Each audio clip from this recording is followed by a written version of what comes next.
बिस्मिल्लाहिर्रहमानिर्रहीम। अस्सलाम वालेकुम नाज़रीन, आप देख रहे हैं प्रोग्राम द लास्ट आवर। मैं हूं यासिर रशीद और स्टूडियो मेरे साथ बराजमान है सीनियर तजज़ियाकार राना मोहम्मद अजीम साहब।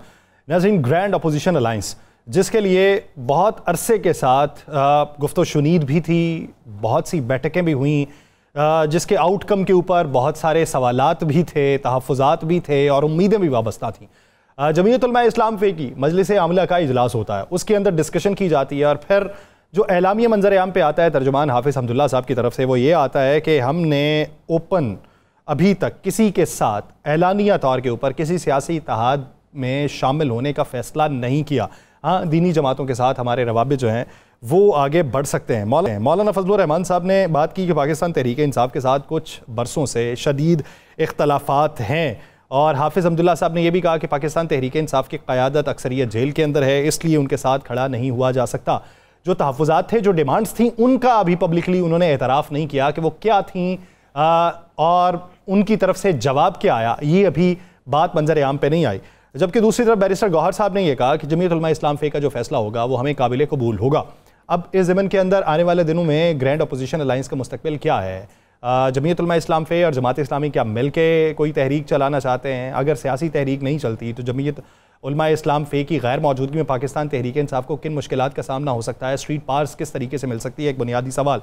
दूसरी तरफ अगर देखा जाए, आज खैबर पख्तूनख्वा के अंदर माइंस एंड मिनरल्स के हवाले से इजलास हुआ KP असम्बली का, लेकिन वो बगैर नतीजा ख़त्म हुआ और अली अमीन गंडापुर साहब ने यह कह दिया कि गैर कानूनी माइनिंग जो है वो हरगिज़ काबिल कबूल नहीं होगी। अब गैर कानूनी माइनिंग उन्होंने किस पैराए के अंदर कही है, ये एक सवाल है, क्योंकि मौजूदा जो माइनिंग हो रही है उसके ऊपर भी बेशुमार तहफ़्फ़ुज़ात अली अमीन गंडापुर साहब ने दिए थे और उस पर यह बात की थी कि मैं ये नहीं होने दूंगा और इन कंपनीज़ के लाइसेंस जो हैं वो भी मुअत्तल किए जाएंगे और जहाँ कहीं होगा वहाँ पे सूबाई हुकूमत इन एक्शन होगी। पाकिस्तान पीपल्स पार्टी वाला मंजरनामा अगर देखें तो उस पर सेनेटर अफनानुल्लाह कहते हैं कि आसिफ अली जरदारी साहब को अंदाज़ा ही नहीं था कि नहरों के मामले के ऊपर इस किस्म का रद्द-ए-अमल आएगा। तो पीपल्स पार्टी इस वक्त ट्रक की बत्ती के पीछे लगी हुई है या पीपल्स पार्टी जो है अपना फाइनल फैसला कर चुकी है? इस पूरे मंजरनामे में बात करेंगे। राना साहब की तरफ बढ़ते हैं। राना साहब, सबसे पहले अगर देखा जाए तो जनरल काउंसिल ने फैसला किया कि फ़िलहाल इत्तेहाद ऑफिशियली नहीं होना चाहिए। हाफिज़ हम्दुल्लाह साहब का जो बयान है ये किस समत को जाती हुई तस्वीर है? बिस्मिल्लाहिर्रहमानिर्रहीम। अस्सलातु वस्सलाम अलैका या सय्यदी या रसूलल्लाह, अस्सलातु वस्सलाम अलैका या सय्यदी या हबीबल्लाह, ताजदार ख़त्म नबूवत जिंदाबाद जिंदाबाद। या सर, अगर आप बुरा न मनाए तो, क्योंकि आपके बुरा मनाने से ना मैं डरता हूँ। आपने आज वही काम किया है जो अक्सर हुकूमती लोग करते हैं ना, एक हिस्सा पढ़ लिया है, एक हिस्सा नहीं पढ़ा। जो आपकी मर्ज़ी की चीज़ थी ना, जो आपकी मंशा की चीज़ थी, जो आपको सूट करती थी, वो आपने बयान कर दी। आज मौलाना साहब ने कहा कि हमारा माजी में इख्तलाफ रहा है, अब इख्तलाफ नहीं है और हम कोशिश कर रहे हैं कि जो चीज़ें माजी में थी वो मुकम्मल तौर पर ख़त्म हो जाएँ। ये आपने सुना होगा हाफिज़ नईमुल्लाह साहब के साथ, हाफिज़ नईम साहब के साथ, जो कि आपने मौलाना साहब की एक चीज़ तो सुना दी ताकि कौम एक चीज़ सुन ले, दूसरी आपने गवारा नहीं की कि पूरी चीज़, तीसरी बात जो लामिया जारी मैं सारी सुना देता तो आपने क्या सुनाना था? नहीं, मैंने तो सुनाना ही सुनाना था ना, आप भी सुनाते, लोग आपको भी सुनने के लिए बैठे हैं। आप यहाँ पर कैमरा मैन ही तो निकाल रहे ना, आप एंकर हैं यार, आपको सुनने के लिए बैठे हैं। दूसरी बात है, हाफिज़ हम्दुल्लाह साहब ने जो बयानिया जारी की है, अगर आप उस बयानिए में देखो, उसमें कहा गया है कि जो इत्तेहाद का फैसला है बाद में किया जाएगा, अभी हम किसी इत्तेहाद में शामिल नहीं हो रहे। उन्होंने ये नहीं कहा कि इत्तेहाद ख़त्म कर दिया, उन्होंने ये नहीं कहा कि हमें ये कबूल ही नहीं है, लेकिन हमने कह दिया, हमने इत्तेहाद ख़त्म ही करा दिया, हमने एक हिस्सा कह दिया, दूसरा नहीं कहा। भाई, तीसरी बात आपने कहा जी स्टेट पावर कहाँ से लाएंगे? तहरीक इंसाफ से बड़ी स्टेट पावर किसके पास है? चले मुझे बता दें ज़रा, बता देना ज़रा मुझे। स्टैब्लिश तो मौलाना के पास ही कही जाती है। कौन कहता है? आप कहती हैं ना, आपकी होगी या जमात इस्लामी कहती है कि हमारी होगी। आप देखें ना, वोट किसको पड़ते हैं? आप एक जलसा किसी इस तरह करें, एक जंगल में जगह मुतय्यन कर दें कि फलां जंगल है 500 किलोमीटर दूर, तहरीक इंसाफ यहाँ जलसा कर ले, चल दे दे, और बाकी जमातों को भी कह दें, बाकी जमातों को भी कह दें और तहरीक इंसाफ को भी कह दें, कह के तो देखें यार, तो नताइज आपने दे हैं, नताइज निकल आएंगे, तो निकल आएंगे ना नताइज, तो फिर आपको पता चल जाएगा स्टेट पावर किसके पास है। भाई वो स्टेट पावर है, उनको जलसा करने की इजाजत नहीं। कौंसिल का इलेक्शन जो है कई लोग जीत नहीं सकते। जरा निकाले ना भी रिजल्ट, पंजाब में रिजल्ट निकालें किस जमात का क्या था, KP में रिजल्ट निकालें किस जमात का क्या था, माजरत से जमात इस्लामी के अमीर साहब कितने वोटों से जीते थे? मैंने आपसे 22 अप्रैल कहा था, कल से 22 अप्रैल शुरू हो रहा है। कल से आप पाकिस्तान की सियासत में बहुत कुछ तेज़ी से बदलता देखेंगे। एक आप बात से निशीन कर लीजिएगा, कल शाम में जब हम प्रोग्राम कर रहे होंगे तो बहुत सी ऐसी खबरें होंगी जिनके मतलब हम कहेंगे यार ऐसा हो सकता था, या ऐसा हो गया, या ऐसा कोई कर सकता है, ये लफ्ज़ हम अदा कर रहे होंगे। आने वाले दिनों में तहरीक इंसाफ का समझौता ग्रुप के अलावा बाकी तहरीक इंसाफ की एक बहुत बड़ी तादाद जो है वो मैं आपको ख़बर दे रहा हूँ बड़ा डिसीजन कर चुकी है, और उसमें तहरीक इंसाफ के साथ अगर कोई चलता है तो फिर भी ठीक है, नहीं चलता तो फिर भी ठीक है। नहीं चलता तो फिर क्या वो ग्रुप माइनस होगा? कौन सा ग्रुप? समझौता ग्रुप। उसको साथ ही रहना पड़ेगा, उसको साथ ही रहना पड़ेगा। सब मैं आपको बता रहा हूँ कि तहरीक इंसाफ के साथ कोई और जमात चलती है तो वेल एंड गुड, अगर नहीं चलती तो तहरीक इंसाफ जिस दिन से इमरान खान गिरफ्तार हुआ है, जिस दिन से इमरान खान जेल के अंदर है, क्या तहरीक इंसाफ के साथ कोई किसी एक बड़ी सियासी जमात ने लग कर इलेक्शन लड़ा? किसी एक बड़ी सियासी जमात लड़ा इलेक्शन? कहते हैं सिंध के अंदर लड़ा है हमने। किसने? कौन कहता है? लालचंद मल्ली साहब वाली सीट। ओहो यार, वो तो ज़मीनी इलेक्शन हुआ ना, अब उसको छोड़ दे। मैं बात कह रहा हूँ जब से वो अंदर थे, एक इलेक्शन 8 फरवरी का हुआ, क्या कोई लड़ी जमात? नहीं। तहरीक इंसाफ ने साबित किया कि यंगस्टर वोटर हो, बुरा हो, ज़ईफ़ हो, जवान हो, आप और मैं इसी स्टूडियो में बैठे थे ना, तो हम वोटों की गिनती कर करके बता रहे थे ना क्या नतीजा निकला। क्या नतीजा निकला, ठीक है। उसके बाद क्या किधन केरा चंचरिया उछर गया, चन जो बेचारा हो गया, होता रहा ना यासर। तो ये चीज़ें यासर चलती रहती हैं, और आपको ना बड़ी तेज़ी से बहुत कुछ मंजरनामा चेंज होते नज़र आएगा। दूसरी बात, बल्कि दूसरी क्या, ये आपको एक पॉलिटिकल बात आज मैं आपको आज की बता दूँ। सियासत में अब जो अपोजिशन का असल किरदार अदा करेगा ना, अगले इलेक्शन में वही होगा। आपको पता है गंदम के मामले पे लोग अपोजिशन की तरफ देख रहे हैं। फ़लस्तीन का एक ऐसा मामला जिस पे ईमान की हद तक आपको जाना चाहिए, आपके ईमान का हिस्सा होना चाहिए, लेकिन फिर सिर्फ जलसे जुलूस नहीं, फिर आपको पूरी कुव्वत ईमानी से कुछ करना चाहिए। यहूदी दाखिल हो गए ना अंदर मस्जिद अक्सा के अंदर जी, चले गए ना, और हम अभी मीटिंगों में लगे हुए हैं, हम कंप्रोमाइज़ जलसे कर रहे हैं, हम सारा कुछ कर रहे हैं। तो बिल्कुल कंप्रोमाइज़ ही जलसे करें, लेकिन कंप्रोमाइज़ ईमान के साथ ना करें।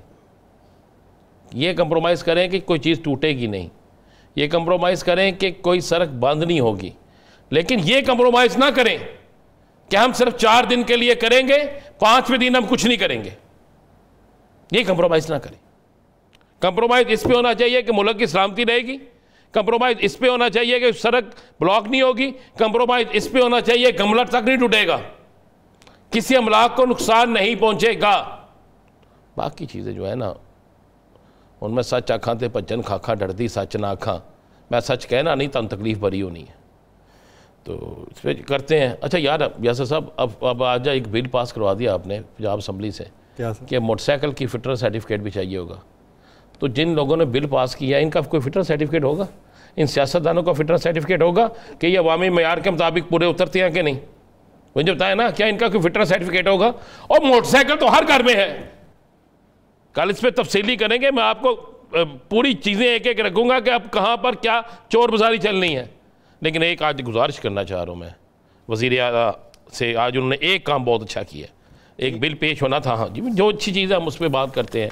एक बिल पेश होना था, वो बिल था कि जनाब हाउसिंग, ये सोसाइटियाँ जो बन रही हैं ना, जो फ्रॉड हो रहा है, किसी के पास सर्टिफिकेट ही नहीं है, NOC नहीं है, किसी के पास कुछ नहीं है। अब उसके ऊपर एक अथॉरिटी बना रहे हैं कि एक तो ग्रीन बेल्ट, जो हमारा एरिया ख़त्म किया जा रहा था, उसके ऊपर एक अथॉरिटी बना रहे हैं। आज बिल उसका पास होना था, पेश होना था, पास जो भी होना था, और वो बहुत अच्छा फैसला है। जिस तरह मैंने उस दिन कहा था कि हम डिटेल से लाएंगे, ये अब आप स्क्रीन पे वो मैं तमाम डॉक्यूमेंट्स बड़ी मुश्किल से इकट्ठे किए कि फैसलाबाद में आपके एक बनती है हाउसिंग सोसाइटी वापडा के नाम से जी, वापडा फेज़ 2 जो बनता है वहाँ पे, वापडा सिटी 2012, अभी तक उसी तरह है ना।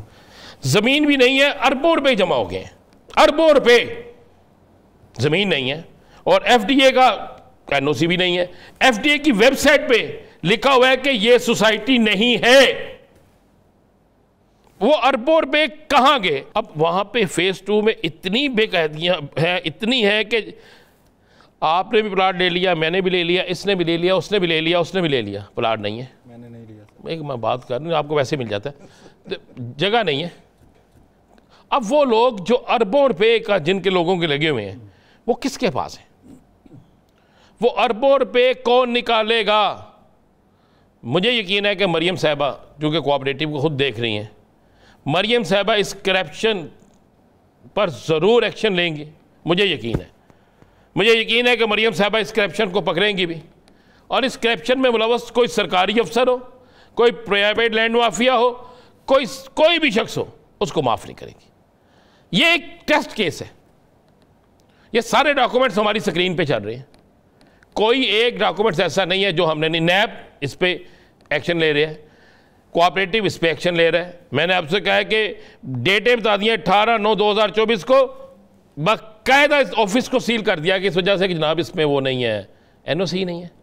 अब एनओसी नहीं है, आपकी फैसलाबाद की जो है क्या कहते हैं आपकी, जिसको कहते हैं एफडीए, वो कहती है कि जनाब के इसकी वेबसाइट पर वापस कानूनी सोसाइटी को गैर कानूनी करार दिया गया है, जिसको एनओसी नहीं है। अब ये इसके ऊपर जो बनने लगी है गवर्नमेंट, पंजाब गवर्नमेंट बनाने लगी है, या सर वो बने। और दूसरा मैं आज ज़रूर कहूँगा, हज एक ऐसा फ्रीज़ा है जिसको हर शख्स कहता मैं अदा करूँ।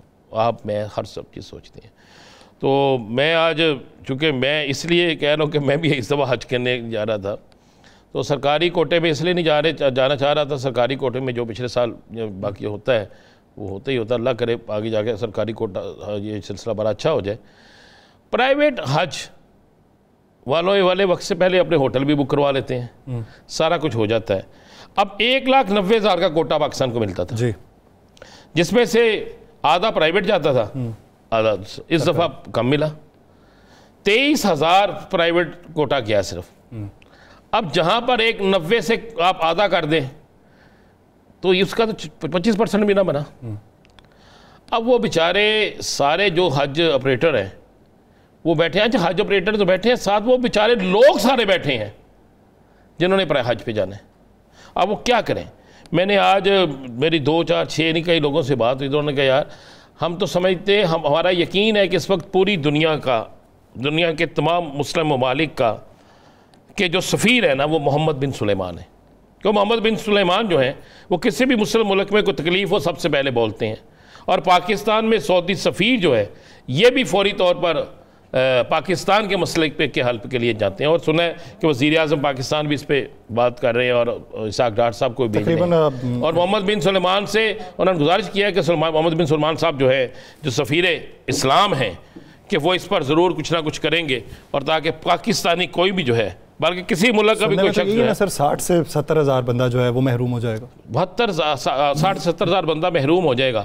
और यकीन है हमें कि मोहम्मद बिन सुलेमान साहब जो हैं और हमारे पाकिस्तान के सफ़ीर जो हैं और हुकूमत जो है, ये मिलकर अगर कोशिश करे तो ये मसला हल हो सकता है। उम्मीद करते हैं कि इसके हौसला अफजा नताइज निकलें और वो लोग जो आस लगाए बैठे हैं और जिन लोगों की तगोदो थी वो किसी न किसी हद तक उनको बेहतर नताइज मौसूल हो सके। नाज़रीन, एक ब्रेक लेते हैं, पाकिस्तान के सियासी मंजरनामे में बात करेंगे।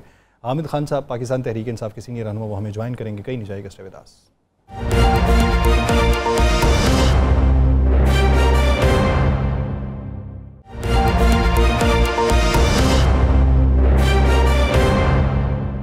ब्रेक के बाद खुशामदीद नाज़रीन। पाकिस्तान तहरीक इंसाफ का जो ग्रैंड अपोजिशन अलायंस बनना था, उसके अंदर जमीयत उलमा इस्लाम फे के तहफ़्फ़ुज़ात क्या हैं, जो तहफ़्फ़ुज़ात दूर नहीं हो सके और ऑफिशियली तौर के ऊपर वो किसी इत्तेहाद का हिस्सा नहीं बनना चाह रहे। उनकी मजलिस आमला ने जो फैसला किया है और जो हाफिज़ हमदुल्ला साहब ने बयान दिया है और उसके बाद मजहबी जमातों की तरफ रुजू करने की बातें हुई हैं, किसी सियासी तहरीक का हिस्सा ना बनने की बात हुई है, तो इस का मुस्तकबिल क्या होगा, उसके ऊपर जो सवालिया निशान लगे हैं वो क्या है। और पाकिस्तान तहरीक इंसाफ के केसेस, बानिए पाकिस्तान तहरीक इंसाफ से होने वाली मुलाकातें, उन मुलाकातों पर लगने वाली कदगने और पाकिस्तान तहरीक इंसाफ के अंदरूनी मामलात, इस पूरे मंजरनामे में बात करेंगे। हमें ज्वाइन किया है पाकिस्तान तहरीक इंसाफ के सीनियर रहनुमा बानी अरकान में से शामिल हामिद खान साहब ने। हामिद खान साहब, बहुत शुक्रिया आपके वक्त का। खान साहब, अगर देखा जाए जमीयत उलमा इस्लाम फे के साथ बहुत सी आपकी बैठकें हुई, ग्रैंड अपोजिशन अलायंस बनने की तगोदो हुई, फिर यह भी हुआ कि अनकरीब ये ग्रैंड अपोजिशन अलायंस मार्ज़ वजूद में आ जाएगा। लेकिन अब जाके जो एलामिया जमीयत उलमा इस्लाम फ़े की तरफ से जारी किया गया, तहफ़्फ़ुज़ात की बातें हुई लेकिन अभी उसे डिस्क्लोज़ नहीं किया गया कि वो तहफ़्फ़ुज़ात क्या थे या मुतालिबात क्या थे। क्या देख रहे हैं, क्या वजह बनी जिसकी वजह से ये एलामिया जारी हुआ? इससे पेशतर एलामिया कुछ और जारी होना चाहिए था। देखिए, ये अभी तक इस वक्त मैं हतमी तौर पर कुछ नहीं कह सकता, लेकिन और मज़ीद मामला सामने आएंगे तो कुछ इसके बारे में हम हतमी तौर पे कह सकेंगे कि JUI के क्या तहफ़्फ़ुज़ात हैं। हम तो सिर्फ 2-3 पॉइंट्स एजेंडे पर ही बात कर रहे थे, उनसे हर अलायंस नहीं। उनमें से सबसे अहम चीज़ 26वीं तरमीम का ख़ात्मा, और ये है कि मुल्क के अंदर रूल ऑफ लॉ लेके आना, मुल्क के अंदर इंडिपेंडेंट जुडिशरी को लाना, और इन बुनियादी सतूर पर हम बात करना चाहते थे। अब ये जब उनका मज़ीद एलामिया सामने आएगा तो पता चलेगा कि उनके क्या तहफ़्फ़ुज़ात थे। अच्छा खान साहब, मौजूदा सूरत हाल में आज मंसूर अली शाह साहब ने कायम काम चीफ जस्टिस का हलफ उठाया है, वो जितने दिन भी होंगे। अब आपको क्या सुप्रीम कोर्ट से कोई बड़ी खुशखबरी, बड़ी खबर मिलती नज़र आ रही है?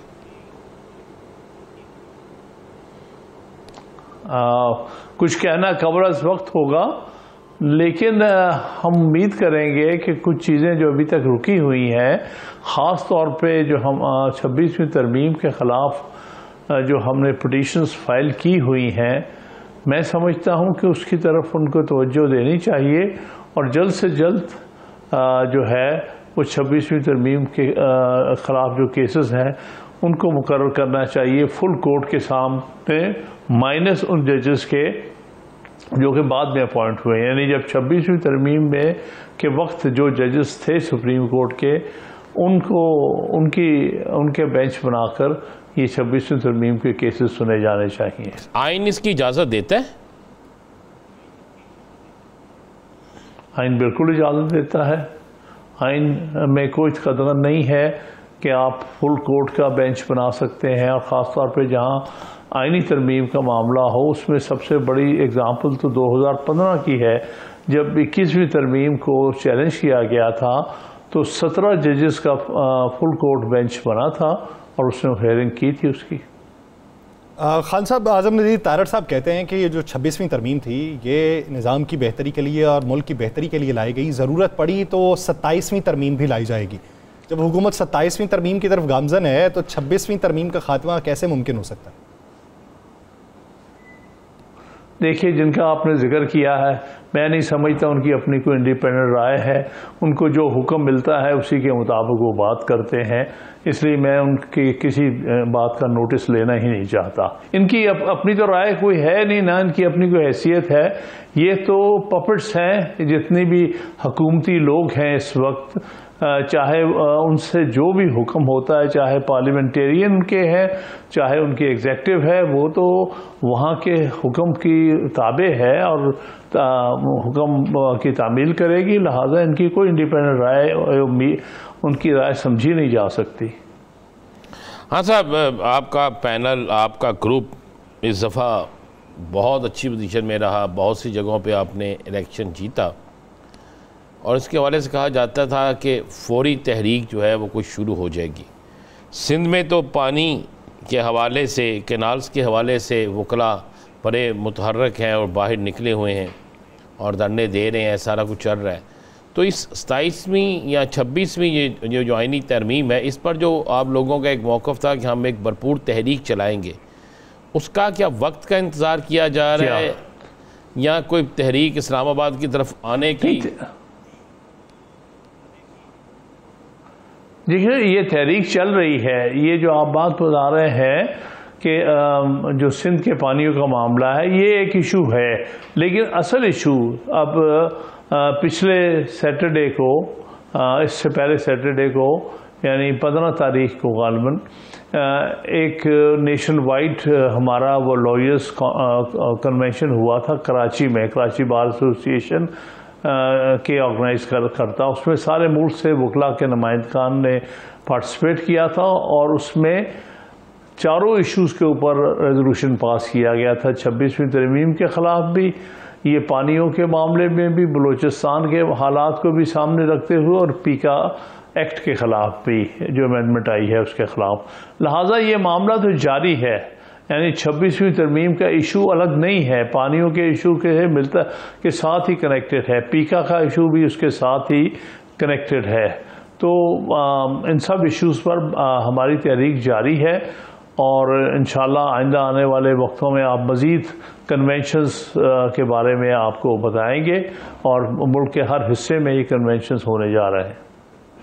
अच्छा, अब खान साहब, अगर देखा जाए, फवाद चौधरी साहब ने एक ट्वीट किया और उन्होंने कहा कि मैं पहले भी ये कह चुका था और अब भी कह रहा हूँ कि मौलाना फजलुर रहमान साहब जो हैं वो मौजूदा क़यादत को अंडर 19 समझते हैं, इस वजह से वो उनकी बातों के ऊपर तकिया नहीं कर रहे।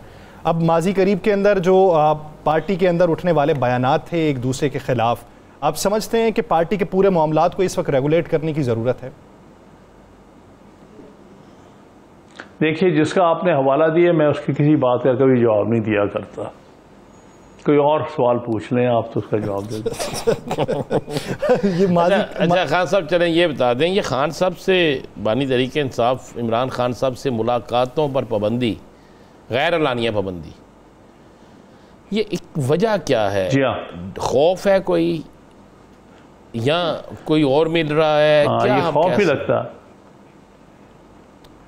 ये पॉलिसी है कि वो कुछ लोगों को इमरान खान साहब की पार्टी के उनको इमरान खान साहब से नहीं मुलाकात करने दे रहे हैं। मिसाल पे मैं उनमें से एक हूँ। जी बिल्कुल, मैं तकरीबन 5-6 दफ़ा जा चुका हूँ, मिलने नहीं दिया। और उसमें से 3-4 दफ़ा तो जो ट्रायल कोर्ट का जज था उससे सलमान सफदर साहब ऑर्डर लेके आए कि हाँ जी इजाज़त है, इनको भेजें अंदर। और जो जेल अथॉरिटीज़ हैं उन्होंने कहा हमें इंस्ट्रक्शंस हैं कि इनको नहीं मिलने देना।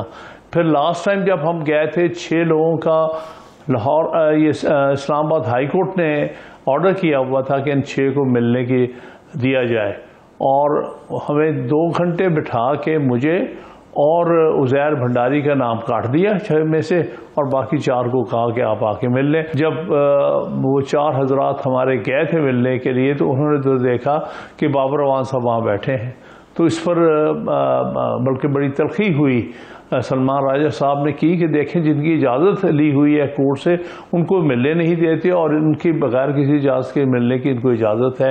तो ये जो काम हो रहा है इससे हमें बड़ी सख्त तशवीश है कि ये जानबूझ के एक तो पार्टी के अंदर डिवीजन पैदा करना चाहते हैं, दूसरा इमरान खान साहब को कोई सही मशवरा देने वाले को मिलने नहीं देने चाहते और ये चाहते हैं कि हर तरह से जो बाहर बात निकले वो यही निकले कि आपस में इनके तकसीम है या कोई और मसला है ताकि पार्टी के बारे में लोगों के गलत तस्वुरात पैदा हों। खान साहब, मैं बारहा ये सवाल कर चुका हूँ, आपने अब तज़किरा किया तो आपसे भी ये सवाल यही है कि जिन लोगों के नाम फहरिस्त में शामिल नहीं होते और वो वहाँ पर मौजूद होते हैं मुलाकात के लिए, उनसे बाज़ पुरस क्यों नहीं की जाती कि आपको किसका फ़ोन था जिसके कहने पर आप मुलाकात करने आए?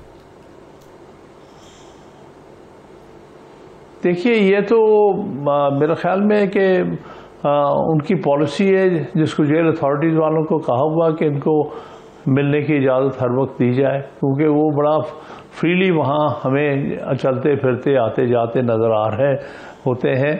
उनको तो रोकने की बात दूर की है, उनको फ्री एक्सेस दिया गया है। क्यों दिया गया है? ये गालिबन उनकी पॉलिसी है कि ऐसे लोगों को फ्री एक्सेस दो ताकि वो जो हमारा व्यू पॉइंट है ये एटलीस्ट जो सही व्यू पॉइंट नहीं है उसको फीड करें खान साहब को। अच्छा खान साहब, आप खान साहब के बहुत पुराने साथियों में से हैं, बड़े करीब से आप खान साहब को जानते हैं। आप समझते हैं कि खान साहब को इन बातों का इल्म नहीं होगा या खान साहब इन बातों से मरगूब हो जाएंगे? मैं नहीं समझता कि वो मरगूब होंगे। वो उनकी हद तक तो उन्हें क्लैरिटी है कौन कौन है और क्या कह रहा है, लेकिन ये लोग जिनको एक्सेस दी जाती है वो बाहर आके बड़े गलत किस्म के बयानात बाज़ औक़ात देते हैं जिससे बड़ा गलत तासुर उभरता है। उससे ये लगता है जैसे खान साहब को कंफ्यूज किया जा रहा है, ये पार्टी कंफ्यूजन का शिकार है, ये असल मकसद है उनका। ये नहीं कि खान साहब जो है वो मिसलीड हो जाएंगे। मकसद उन सारे जो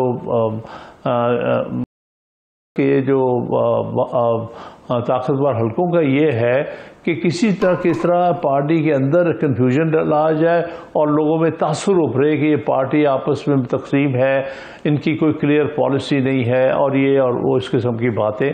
सो ये जो बाहर आके बातें होती हैं उससे बड़ा एक गलत तासुरात पैदा होते हैं। अच्छा, खान साहब, हामिद रज़ा साहब ने पिछले दिनों में कहा था कि राजा साहब की तरफ से जो फहरिस्त जाती है उसको रद्द कर दिया जाता है, किसी और तरफ से आती है तो वो काबिल कबूल होती है। अब दो फहरिस्तें हैं, एक तो सलमान अकरम राजा साहब ने कल के लिए दिए, एक बैरिस्टर गौहर खान साहब ने दी है। सलमान अकरम राजा साहब की तरफ से जो फहरिस्त है उसमें अहल वयाल हैं जिनमें उनकी बहनें हैं और साथ में 3 अशख़ास हैं। जो बैरिस्टर गौहर की तरफ से है उसमें नियाज़ुल्लाह नियाज़ी, सलमान अकरम राजा, समीर खोसा, फैसल मलिक, नईम पंजोथा और ज़हीर अब्बास साहब हैं। क्या समझते हैं कि कल कितने अशख़ास की मुलाकात मुमकिन है और किस फहरिस्त में से? ये तो समझ में आएगा जब कल ये सब हजरात जाते हैं कि कौन किसको मिलने की इजाज़त देते हैं, क्योंकि ये तो फिर उधर से हुक्म आना जेल अथॉरिटीज़ को कि किसको मिलने दिया जाए और किसको ना मिलने दिया जाए। अच्छा, आपका इतना तजर्बा, आप सीनियर तरीन वकील हैं, आपने बड़े बड़े मुश्किल तरीन हालात देखे हैं, आपने ऐसे ऐसे केस लड़े हैं जिसकी इंतहा कोई नहीं, तो कभी ऐसा हुआ था कि अदालत के इतने फैसले हों और उन्हें ना माना जाए? देखिए, 26वीं तरमीम का मकसद ही अदालतों को बेईमानी करना था, अदालतों को तबाह व बर्बाद करके रख दिया है, अदालतों के फैसलों को बेईमानी करके रख दिया है।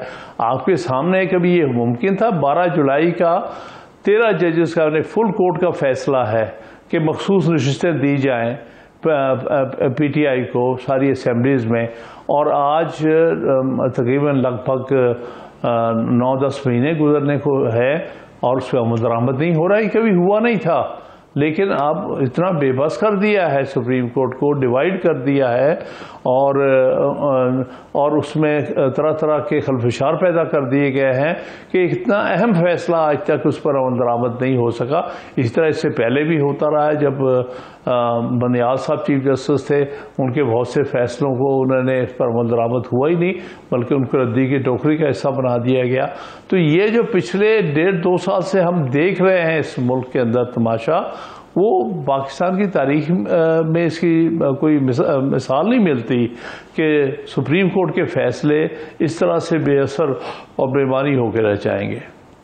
खान साहब, आपको क्या लगता है नए चीफ इलेक्शन कमिश्नर की तैनाती, मेंबर्स जो इस वक्त रिटायरमेंट की हद को पहुंचे हुए हैं उनकी तैनाती, ये मामला कब तक हल होता दिखाई देता है?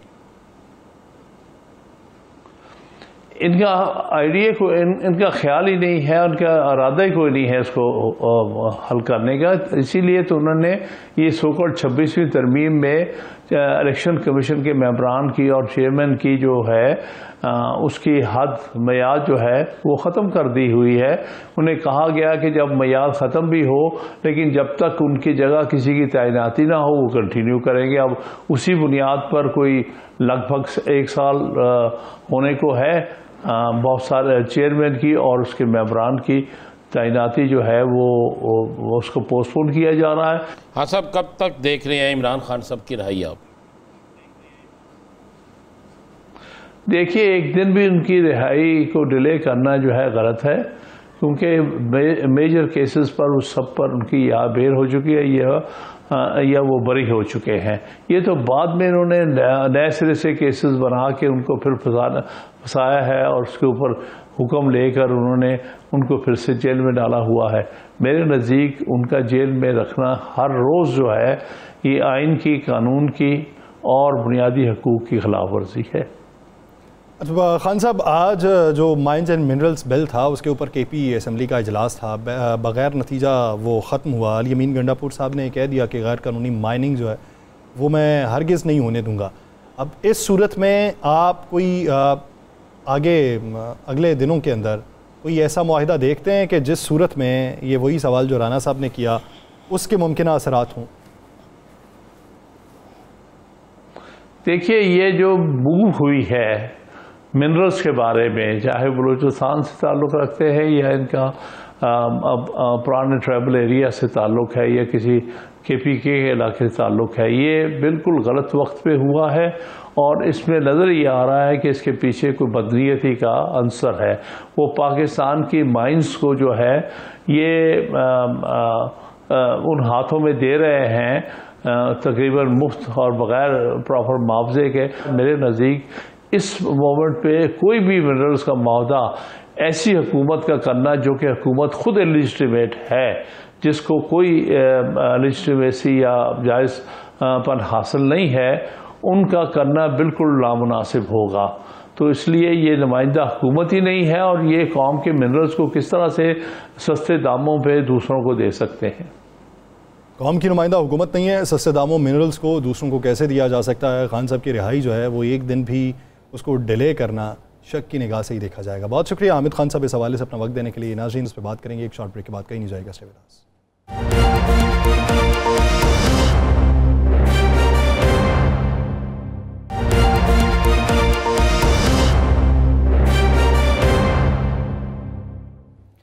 ब्रेक के बाद खुशामदीद नाज़रीन। मौजूदा मंजरामे में पाकिस्तान पीपल्स पार्टी की जो तहफ़्फ़ुज़ात हैं उसके ऊपर अगर देखें तो CCI का इजलास बनता है, लेकिन अभी तक मुस्तक़बिल करीब में CCI इजलास होने के कोई भी जो शवाहिद हैं वो दिखाई नहीं दे रहे।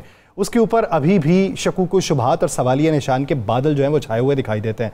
अगर देखें, एक तरफ पाकिस्तान पीपल्स पार्टी कहती है कि कुछ लीगी रहनुमाओं ने ज़ख्मों पर नमक छिड़कने की कोशिश की है, दूसरी तरफ राना सनाउल्लाह साहब कहते हैं कि कौम परस्त जमातों का हदफ नहरी मंसूबा नहीं बल्कि पाकिस्तान पीपल्स पार्टी है। तो उस पर उन्होंने ये भी कहा है कि पीपल्स पार्टी विफाक का हिस्सा है, तो आईनी ओहदों पर रहते हुए बात उन्हें ज़्यादा जिम्मेदारी के साथ करनी चाहिए। तो इस मामले पे ये ऊँट किस करवट बैठेगा, इसी बारे में बात करेंगे। पाकिस्तान पीपल्स पार्टी के रहनुमा कादिर खान बंदोखेल साहब ने हमें ज्वाइन किया है। कादिर बंदोखेल साहब, बहुत शुक्रिया आपके वक्त का। कादिर बंदोखेल साहब, अगर देखें तो राना सनाउल्लाह साहब ने जो बात की, इसी ज़मन के अंदर अफनानुल्लाह साहब ने ये कहा कि आसिफ जरदारी साहब को अंदाज़ा नहीं था कि नहरों के मामले पे इस तरह का रिएक्शन आएगा। अब जब CCI का इजलास भी नहीं हो रहा, बात भी नहीं सुनी जा रही, क्लियर कट कोई जवाब भी नहीं है, तो पीपल्स पार्टी के पास अब जो स्ट्रेटजी है, फाइनल स्ट्रेटजी, वो क्या है? आज तीसरा दिन है, सिंध मुकम्मल तौर पे बंद है और अब कल जो एहतजाज करने वाली वकला और दूसरी तंजीमें उनने ट्रेन रोकने का जो है वो भी धमकी दी है। तो आप मुझे बता दो कि अब उनको भी होश नहीं आ रहे, अभी तक वो इल्जामात पे इल्जामात कर रहे हैं। इनको अगर थोड़ी सी अकल होती और ये थोड़ा सा सियासत का समझ बूझ उनको पता होता तो आइन के तहत CCI की मीटिंग हर 3 महीने बाद बुलाना था और निगरान हुकूमत ने जो 12 घंटे पहले इस मनसूबे की मंजूरी दी है तब भी उन्होंने मशरूत कर दिए CCI की मंजूरी से। तो ये CCI की मीटिंग क्यों नहीं बुला रहे? नंबर एक बात। दूसरी बात ये कि सिंध असम्बली से या मुतफ़क़ा तौर पे मुस्लिम लीग नून तो यहाँ नुमाइंदगी नहीं है, PTI, MQM और जमात इस्लामी और पीपल्स पार्टी की मुतफ़क़ा करारदाद पास हो चुकी है केनास के खिलाफ। उसके बाद कौमी असम्बली में 7 अप्रैल को हमारी करारदाद मौजूद है। नून लीग वही ड्रामाबाजी हस्ब रवायत, PTI ने भी मुंह मोड़ लिए, जैसे यहाँ हमारे साथ करारदाद पास की थी, MQM ने पास की, उन्हें भी मुंह मोड़ लिए, बहाने बना रहे। तो उसके बाद स्पीकर ने असम्बली की इजलास जो ना गैर मुनमुद्दत तक मुलतवी कर दिए। अब आप मुझे बता दो कि अगर आप CCI की फोरम पे भी बात नहीं करना चाहते हैं, आप असम्बली की फ्लोर पे भी बात नहीं करना चाहते हैं, तो आप वो सड़कों पे बात करना चाहते हैं, तो अभी हम सड़कें हमने सजा ही नहीं है। अभी तो जो छोटी छोटी तंजीमें हैं या उकला तंजीमें हैं वो सड़कें बंद करके आज तीसरा रोज बैठे हुए हैं और जिस दिन पीपल्स पार्टी मैदान में उतरेगी तो फिर अंदाजा होना चाहिए उसको। और फिर इस बात के ये धोखा देने के लिए अवाम को और मीडिया को जी नवाज शरीफ साहब ने हिदायत कर दिए, राना सनाउल्लाह ने, हम ये बात करेंगे। अब एक तरफ राना सनाउल्लाह मीठी मीठी गोलियां दे रहे हैं, इनकी इतना कद है कि वो बिलावल साहब के खिलाफ बात करें। उज़मा बुखारी का जो पीपल्स पार्टी की नर्सरी में बड़ी होती है वो नून लीग में जम मारी है, तो इनकी है इतनी कदकास कि वो बिलावल के खिलाफ बात करे। और क्या वो मरियम बीबी को नजर नहीं आ रही ये बात? क्या मियां साहिबान को ये नजर नहीं आ रही कि हमने इनके पीछे किन लोगों को छोड़ा हुआ है? आप अगर मंदोखेल साहब क्या आपकी पीपल्स पार्टी में आप अकेले रह गए हैं बोलने वाले? मसलन वो आज प्रेस कॉन्फ्रेंस हुई, आपके अलावा और कोई बोलता भी नहीं है, क्या बात है? नहीं बोलते, सब बोलते हैं। देखिए आप सुन ले, नहीं आज इस प्रेस कॉन्फ्रेंस का जवाब मुझे आपके अलावा दिखा दें कोई। देखिए, आज की प्रेस कॉन्फ्रेंस के अलावा आप देख रहे हैं, हम तो यही चीज कर रहे हैं कि मुस्लिम लीग नून न सिर्फ हमें धोखा दे रही है बल्कि पूरे पाकिस्तान को धोखा दे रही है। ये वन पार्टी एजेंडा है। आप ये कैनाल का मुंसूबा तर्क करने का ऐलान कर दे, आप मुज़ाकरात करेंगे, बातचीत करेंगे, मीठी गोलियां देंगे, आवाम का टाइम वेस्ट करेंगे। आपको एहसास नहीं है जो पूरा सिंध इस वक्त जो सिंध पंजाब का रास्ता है, तीसरा रोजे बंद पड़ा हुआ वहां पे, आपको इस चीज का एहसास नहीं है। लेकिन अगर आपको नहीं एहसास और आप यहाँ पे 65-70% जो रेवेन्यू जनरेट करने वाला शहर कराची है, उनका पूरा मुल्क से अगर रास्ता कटा हुआ तीसरा रोज है, तो आप क्या चाहते हैं 2 महीने लोग एहतजाज करें तब आपको होश आएगी? या आपको किसी ने कान में बोला हुआ है कि आपको कुछ नहीं कहा जाएगा, आप हुकूमत जारी रखेंगे? तो ये ख्याम ख्याली क्यों है? मैं तो ये कहूंगा ये पीटीआई वाले भी मिले हुए हैं, क्यों वो अदम एतमाद की तहरीक पेश नहीं कर रहा है? कर देना, एक दरखास्त ही देनी होती है स्पीकर को, पता चल जाएगा इनको कि पीपल्स पार्टी के साथ है कि नहीं है। तो सवाल ये कि पीटीआई क्यों खामोश है? करारदाद में तो हमारे साथ ही सिंध में वफाक भी इससे अलग करारदाद पेश की है। अच्छा, आप ये सजेशन दे रहे हैं कि पीटीआई अगर नो कॉन्फिडेंस का मोशन मूव करे तो पीपल्स पार्टी उसका साथ देगी? मैं ये करूं, पेश तो करे, पीपल्स पार्टी कम से कम इस कैनाल के हवाले से मुस्लिम लीग नून का साथ तो नहीं देगी। ये तो मैं आपको बताऊं। नहीं, आप पीपल्स पार्टी ऐलान करें ना। देखिए, आपने क्या कर दे, ये तो नहीं होता ना। पीपल्स आप ऐलान करवाएं कि हम हुकूमत छोड़ रहे हैं। देखिए, सुबह सारी कई सियासी जमातें जो हैं वो इस पर तैयार हो जाएंगी। आप मुझे एक बात बता दे राना साहब, पीपल्स पार्टी ने साथ वात नहीं देना है, न पीटीआई का न नून लीग का। लेकिन अदम एतमाद की तहरीक का मतलब यह है कि मुस्लिम लीग नून ने 2/3 यानी 169 मेंबरान वहां पूरे करने हैं। हम साथ दे यानी हम पीटीआई का साथ नहीं भी दे तो मुस्लिम लीग नून ने ये 169 अरकान को पूरे करने हैं। वो कहां से पूरे करेंगे सूरत हाल में? मैं तो इतनी सी बात करूं। अब आप इसका मतलब जिस तरह भी ले ले, हम तो एक लिहाज से समझ लो पीटीआई का साथ हो गए। अगर हम उससे अदम एतमाद की तहरीक का नून लीग का साथ नहीं देंगे तो ऑटोमेटिकली वो नाकाम हो जाएगा, वो धड़ाम से गिर जाएगा इमरान खान की तरह। ये तो आपने बड़ी खौफनाक सी बात कह दी है। ये तो आपने खतरे की घंटी बजा दी है हुकूमत के लिए। यही नहीं मिली है तो आपने हुकूमत के लिए खतरे की घंटी बजा दी है। नहीं, देखो, हुकूमत के लिए खतरे की घंटी कुछ भी नहीं है, कुछ भी नहीं है। मैं चीज ये बताऊं, यहाँ बिलावल साहब पहले जो कह चुका है कि ये सिंध की आवाम की मौत और जिंदगी का सवाल है, तो ये अदम एतमाद की तहरीक, हुकूमत से अलग होना, हुकूमत का गिराना, ये बड़ा छोटा सा इकदाम होगा। आप मुझे बता दो कि आप मेरा गला घोटेंगे, मेरे मुंह पे जो है ना वो ताला लगाएंगे और मुझे प्यासा मारेंगे तो मैं खामोश बैठूंगा? सिंध की आवाम खामोश बैठेगी? बलूचिस्तान की आवाज खामोश बैठेगी? तो ये तो गलतफहमी है। और खुद सेंट्रल पंजाब और जनूबी पंजाब की आवाम खामोश बैठेंगे। आपकी चोलिस्तान की जमीनें न जाने किसको बेच दी है, कहां से डॉलर अपने पकड़ लिए है, तो आप इसका मतलब बाकी पाकिस्तान तबाह करने को आप तुले हुए? ऐसा तो नहीं होने देंगे। अच्छा मंदोखिल साहब, अगर 2-4 दिन तक हुकूमत कोई इकदाम नहीं उठाती और सड़कों की बंदिश का मामला यूं ही चलता रहता है, तो पीपल्स पार्टी क्या उनसे रिक्वेस्ट नहीं करेगी उन लोगों से कि ये जो बंदिश है इसको ख़त्म कर दिया जाए, या फिर आप ये सारा कुछ विफाक के सर पे ही रखेंगे? हालांकि कहीं ना कहीं नुकसान सिंध का तो हो रहा है। आप मुझे एक बात बता दो, आज तीसरा दिन है, कराची का राब्ता कटा हुआ है पूरे पाकिस्तान से, और मुस्लिम लीग नून की वफाकी हुकूमत को कोई फिक्र नहीं है, और दूसरी तरफ उन्होंने नून लीग के लोगों को हमारे पीछे छोड़े हुए हैं जो हमारी क़यादत के खिलाफ मुसलसल झूठ बोल के प्रोपेगेंडा कर रही है।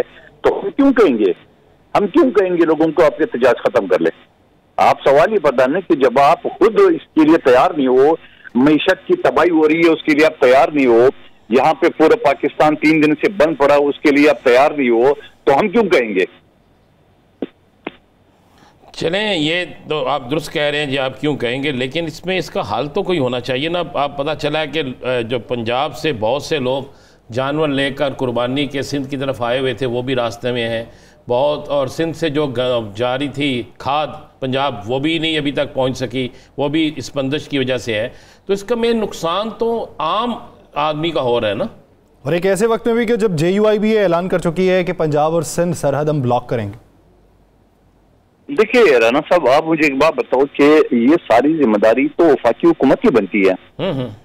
ये सारी जिम्मेदारी हमारे ऊपर तो नहीं है कि आप हमारा पानी भी बंद कर दें और हम आपको सपोर्ट और मईशत को तबाही से और गाय और भैंसों को तबाही से मरने से बचाने के लिए हम आपका साथ देंगे। मैं तो ये तो नहीं कहूंगा कि हम साथ उन एहतजाज करने वालों का साथ देना चाहिए, लेकिन अगर आप मजीद तंग करेंगे ये भी पॉसिबिलिटी है कि हम उन्हें एहतजाज करने वालों के साथ दे दें, ये भी तो पॉसिबिलिटी में है ना सर। तो सर वो जो अफनानुल्लाह साहब कह रहे हैं कि आप लोगों को इस रिएक्शन का अंदाजा नहीं था, ये किस हद तक दुरुस्त है? झूठ बोल रहे हैं, इसको पता नहीं है ना सर फेयर, उसका कोई काम धंधा है ही नहीं है, रोजाना एयरवाइज पे बैठ के झूठ बोलते रहते हैं। इनको पता है कैनाल का, इनको पता है कि यहाँ कराची की सिंध के क्या सूरत हाल है। आप मुझे बताओ, ये अब हमारे आज से भी निकल चुका है मामला। सिंध का बच्चा कौन सी, यानी आप देख रहे हैं कि अब आज सुनने में आ रहे हैं कि अस्पताल में डॉक्टर्स भी हड़ताल पे जा रहे हैं, हाईवे तो बंद है तीसरे रोज से, और उन्होंने ये कहा कि जब तक कैनाल का नोटिफिकेशन वापस नहीं लेंगे हम यहाँ से नहीं जाएंगे। जमीयत उलमा इस्लाम ने भी आज ऐलान कर दिया कि वो अगले 3 दिन जो है वो भी पंजाब की जो शहरा है वो तो पहले से बंद है, वो आगे दूसरे सिरे पे सकर के साइड पे बंद करना चाहते हैं। और एक ऐलान ये भी हुआ कि डॉक्टर सारे अस्पताल यानी वो चलेंगे। यानी तो आपको भैंस और गाय की फिक्र है, यकीनन होना चाहिए, मैं आपकी बात से इख्तलाफ नहीं करता हूँ, लेकिन अभी तो इंसानों के लिए मसला है कि जब डॉक्टर एहतजाज पे चले जाएंगे फिर क्या होगा। लेकिन क्या वफाकी हुकूमत को होश नहीं है?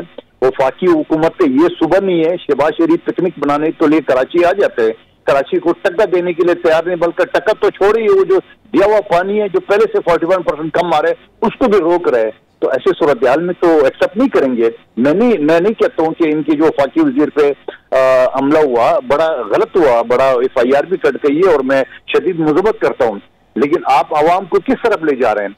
जब आपको ये फिक्र नहीं है कि 3 दिन से पूरा जो है ना सुबह आपका कटा हुआ है, आपको ये फिक्र नहीं है, आपको ये फिक्र नहीं है कि ये कब तक जारी रहेगा, और आप जो है ना वो जो सवालात है ये आपने लोगों के जरिए आप हमारे खिलाफ जो है ना वो तीर पे तीर जो है ना वो चलाने के लिए तैयार है। तो ऐसे सूरत हाल में क्या होगा, आप मुझे बता दो, हल क्या होगा इसका? ऐसे सूरत हाल हल हो जाएगा? क्या पीपल्स पार्टी जो है ना वो बैक पे चली जाएगी? क्या पीपल्स पार्टी बोले ठीक है बाबा 6 नहीं 12 नहरें निकाल दे, कोई मसला नहीं, बस रोड बननी होना चाहिए, वो बननी चाहिए? तो ऐसा तो नहीं होने वाला है ना राना साहब।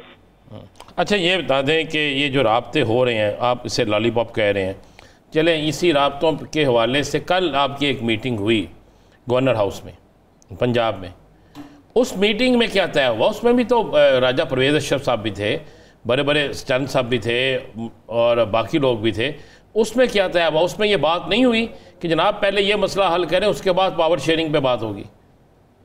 राना साहब वो जो मीटिंग हुई है आपको याद होगा, ये पंजाब में जो हमारे मसले मसाइल थे हमारे MNA MPA के साथ, वो उस हवाले से मेरे ख्याल में ये तीसरा चौथा मीटिंग है, और वो नहरों के हवाले से नहीं था। और यकीनन हमारे लोगों ने ये बात की है कि नहरों का मसला जो ना हल किया जाए, तो इस वजह से वो वहाँ पे कोई कंक्लूजन की तरफ नहीं जा रहे। यानी हम जो पंजाब की जो हमारे मसाले है उसको भी हम दरगुजर करने को तैयार है। हम जो ना वो जो आपका सिंध और कराची को पानी के लिए पैसे देने थे नहीं दिए, उस पर भी हम शुक्रगुजार है।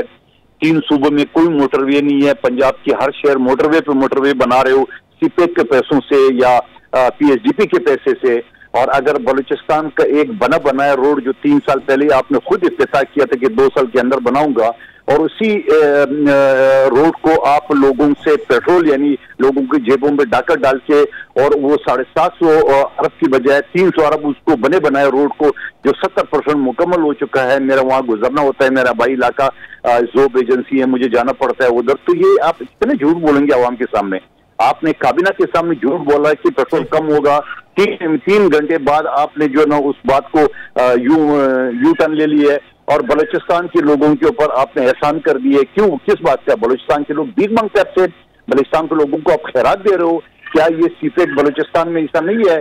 सीपेक तो है ही बलूचिस्तान के लिए, जो आपने 95% पंजाब में जो ना वो पैसे लगा लिए है, इसके हिसाब तो आपसे लिया गया।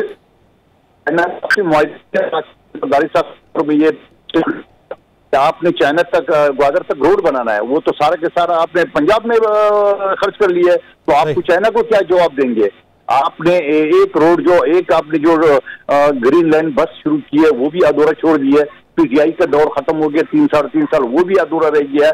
तो मैं ये समझ रहा हूँ कि आप छोटे सूबों को इतना न दबाए कि उसके हवाले से जो ना वो लोग जो ना वो तैश में आ जाए, वो लोग तैश में आ जाएं और वो फिर जो है वो आप लोगों के मद्दे मुकाबले आके खड़े हों। तो इसलिए वफाक को ये सोचना चाहिए कि सिंध के अंदर जो बंदिश है उसका नतीजा क्या निकलेगा। बहुत शुक्रिया कादिर खान मंदोखेल साहब इस हवाले देने के लिए। नाज़रीन, मौजूदा जो मंजरनामा बिलखुसूस सिंध के हवाले से, ये जो इस वक्त कौम परस्त जमातें उनकी तरफ से एहतजाज है, सड़कों की बंदिश है, पंजाब सरहद जो इस वक्त बॉर्डर है उसके ऊपर पंजाब सिंध का जो बॉर्डर है उसके ऊपर जो बंदिश के हवाले से जमीयत उलमा इस्लाम फ़े ने कहा है, इस पूरे मंजरनामे में बात भी करेंगे। GDA की रहनुमा सायरा बानो साहिबा इसी बीच हमें ज्वाइन कर चुकी हैं। सायरा साहबा बहुत शुक्रिया आपके वक्त का।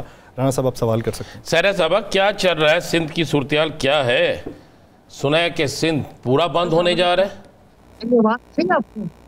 जी जी जी, ये जो अभी मैं भी काफी देर से वो कहते हैं ज्वाइन करके बैठी हुई थी, मैंने मंतू खेल साहब की गुफ्तगू सुनी, फिर मुझे हंसी भी बहुत आ रही थी। यानी कि वो ऐसी मजबूरियां बयान कर रहे हैं, यहीं से मैं आपको सिंध की सूरत हाल बताती हूँ।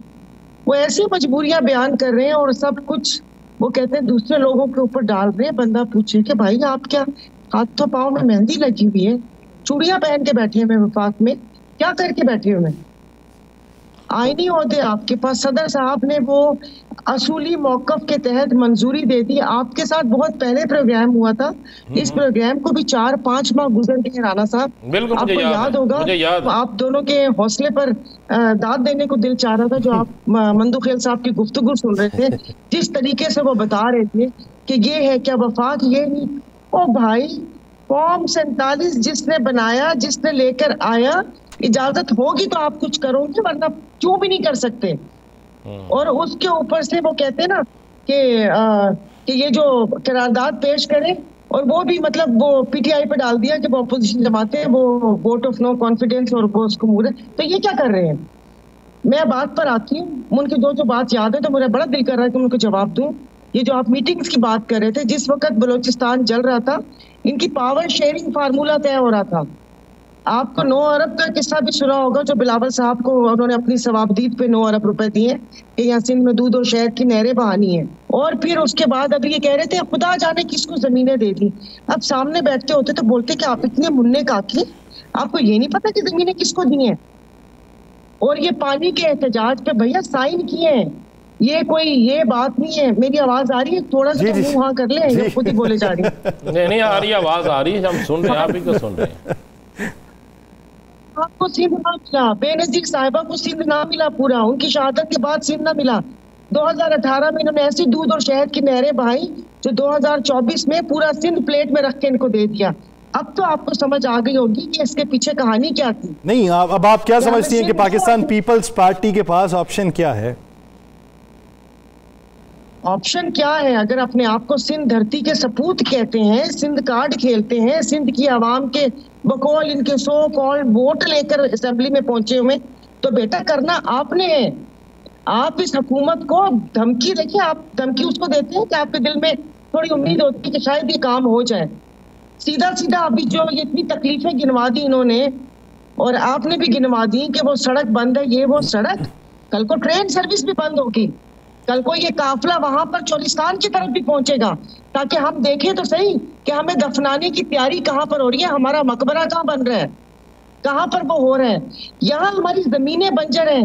राना साहब, मैं सुबह आपको अपने, मैं गांव में हूँ, मैं आपको वीडियो सेंड करूंगी कि अभी हमारी फुट्टी का जो पौधा है वो कम से कम इतना हो जाना चाहिए था, लेकिन पानी नहीं है, पूरी जमीनें बंजर हैं। इनकी कहानियां खत्म नहीं हो रही। आईनी ओहदों के साथ ये चिपके हुए, लात मारे ना उन आईनी ओहदों को।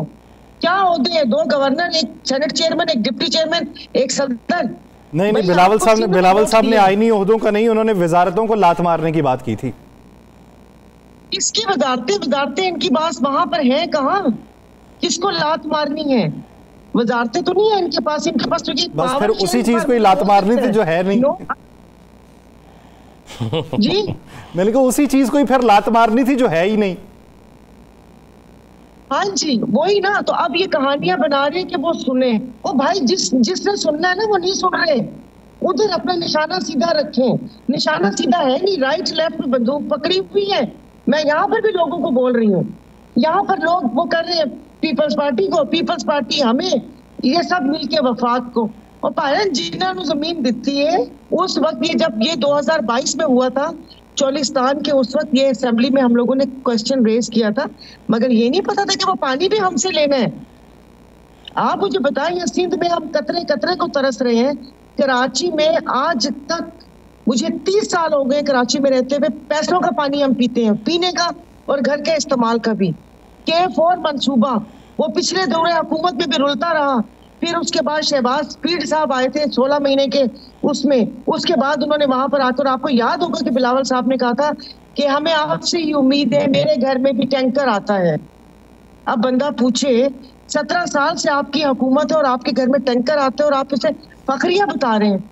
आज सिंध में पानी नहीं है, जिन केनाल्स पे, जिन उन पे पानी है वो एक्सीएन मुंह खोल के बैठा हुआ है। मुझे तो ये पता चला है कि हमारे से आगे गांव से 7 लाख रुपए उन बेचारों ने इकट्ठे किए हैं, लेकिन उसने अपना रेट बढ़ा दिया है। पैसे देके तो पानी खुलवाया जा रहा है। ये बका का मसला है। मैं आपको सच बता रही हूँ कि यहाँ पर जब मेरे पास खाने को कुछ नहीं होगा, हमारा कोई और जरिया आमदन नहीं है राना साहब, कोई और नहीं है जरिया आमदन। ना मेरी कोई कहीं प्रॉपर्टी है जिधर से मैं किराया लेके बैठ के अपना ये जिंदगी का वो कारोबार हम चलाएं, यही जमीनें हैं। तो फिर आपको पता है कि जब खाने को कुछ नहीं होगा तो फिर तो हम किसी और को भी नहीं खाने देंगे।